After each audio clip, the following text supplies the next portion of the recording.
second video for this Ninja 300.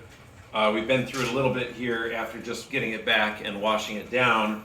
There are a couple things that we can see. I mean, again, this to me, this is kind of showroomy. I mean, this is a pretty nice bike for the stuff that we're normally buying. This is in really good condition, but this bar end is bent down a little bit. It looks like I could straighten that one out, and this is almost certainly the stock bar end, so I like that. Straighten that out and repaint, just clean the paint up on it. The foot peg feelers, this one is cracked out. So I had one of these in the toolkit. This is an aftermarket one that's broken and scraped off pretty well. So somebody scraped it pretty good. And this cast is broken out under here. So either we'll get a new one on the bay, or if we're feeling it very adventurous, we'll TIG weld that up, TIG some aluminum in there, retap it and go. But I suspect we're just gonna buy one. I mentioned on the last video that it's a Yoshimura exhaust, and not a scratch on that. That's nicely put together. The tires could use a little bit of a little renewing. There's some flat on the middle here, but they're not awful. But if we come around here, there are a couple signs of a few minor bits of damage. First thing first, I noticed these hooks, and I suspect these hooks are for a cargo net.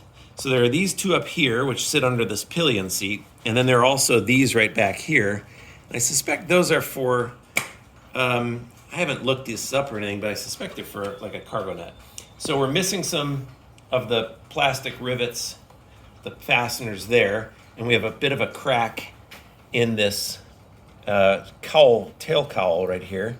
So again, nothing I'm freaking out about by any stretch. This is beautiful, but a little bit of just surface paint stuff going on here.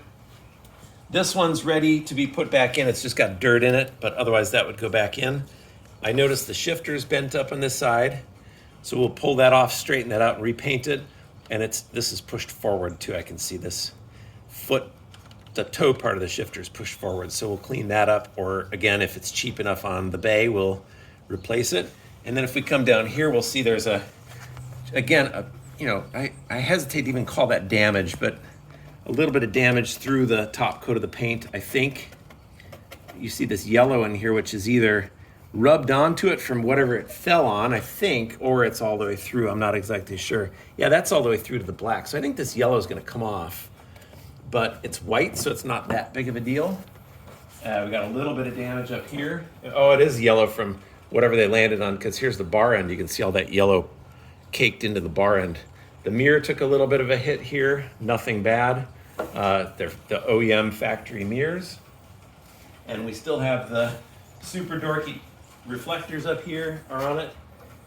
You can see a little bit of a hit on the shock. I'm surprised the signals usually take a beating. Maybe I feel something there, but it's super minor.